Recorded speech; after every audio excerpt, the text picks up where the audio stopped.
Rail में stable शब्द क्या है? और स्टेबल का हिंदी होता है सुरक्षित करना, यानी बैगन को या जो गाड़ी होता है, लोड होता है, उसको कहीं भी सुरक्षित किया जाता है।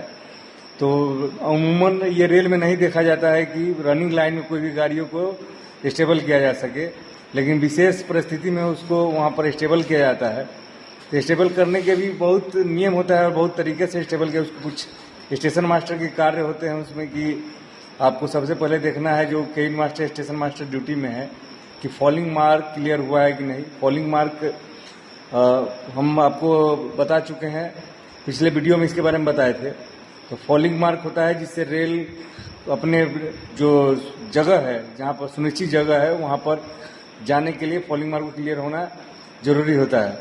दूसरा बात है कि जो लोड है, स्टेशन मास्टर की निगरानी में वो चीज़ हमको पता करना है कि जब लोड स्टेबल हो गया उसके बाद जो पॉइंट है हमारा वो साफा लाइन की तरफ होना चाहिए, मतलब विरुद्ध लाइन के जो अवरुद्ध लाइन है उसके अगेंस्ट में होना चाहिए, साफा लाइन की तरफ पॉइंट को कर देना चाहिए। और फिर उसमें स्टेशन मास्टर का ही कार्य आता है कि सेफ्टी कॉलर होता है, जो होम सिग्नल और जो लीवर होता है वो दोनों पर सेफ्टी कॉलर का इस्तेमाल किया जाता है ताकि कोई मूवमेंट उस लाइन में ना हो सके। और उसके बाद दोनों केबिन मास्टर, जो अगले और पिछले छोर पर जो केबिन मास्टर होते हैं, उसे स्टेशन मास्टर प्राइवेट नंबर का आदान प्रदान करता है कि जो नॉमिनेटेड लाइन था, यानी जिस पर प्लान हुआ था कि इस पर ट्रेन आ जाएगा, उसको फिक्स कर दिया जाता है कि प्राइवेट नंबर लेकर कि हमने यहाँ पर स्टेबल कर दिया कि ताकि कहीं से भी गाड़ी का कोई मूवमेंट ना हो सके। उसके बाद जो ये तो नियम था कि स्टेशन मास्टर क्या क्या करते हैं, कि उनका क्या क्या तरीका है।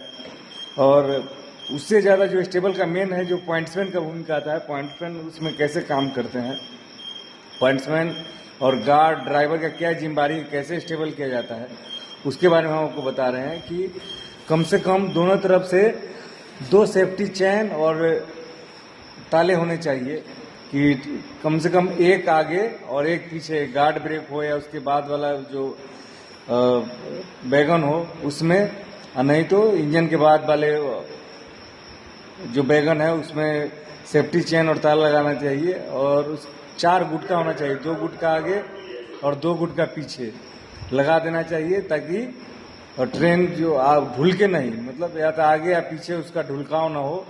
2 गुटका लगाना चाहिए। उसके बाद आगे से भी 6 और पीछे से भी 6 हैंड ब्रेक होता है। जो रेल में लोग जुड़े हुए उनको पता है, रेल वो हर बैगन में जो ब्रेक होता है उस ब्रेक को अप्लाई कर देना चाहिए, आगे 6 और पीछे 6। अप्लाई करने के बाद जो गार्ड का जो हैंड ब्रेक होता है, गार्ड के पास जिस गार्ड जो होता है, गार्ड का रहने का जो डब्बा होता है, उसको क्या बोलते हैं सर? गार्ड जो रहता है, गार्ड ब्रेक, गार्ड ब्रेक उसको बोलते हैं, ब्रेक वाहन बोलते हैं हम लोग। तो उसके जो ब्रेक होता है उसको अप्लाई कर देना चाहिए।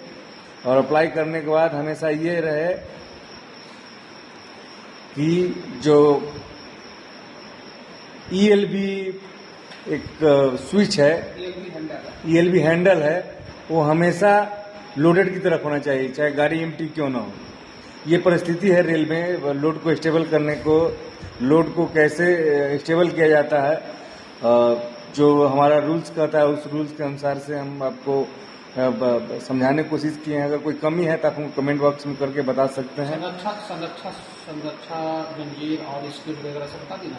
हाँ, संरक्षा सेफ्टी चैन और ताला हो गया, कम से कम एक चैन, हाँ, आगे पीछे होना चाहिए। और जो अगर कोई इसमें प्रॉब्लम होगा, अगर कोई कमी रह गई है तो आपके कमेंट बॉक्स में इंतजार करेंगे। आप हमसे कमेंट करके फिर इसके बारे में हम कोई गलती हुआ तो सुधारने का प्रयास करेंगे। तब तक के लिए धन्यवाद।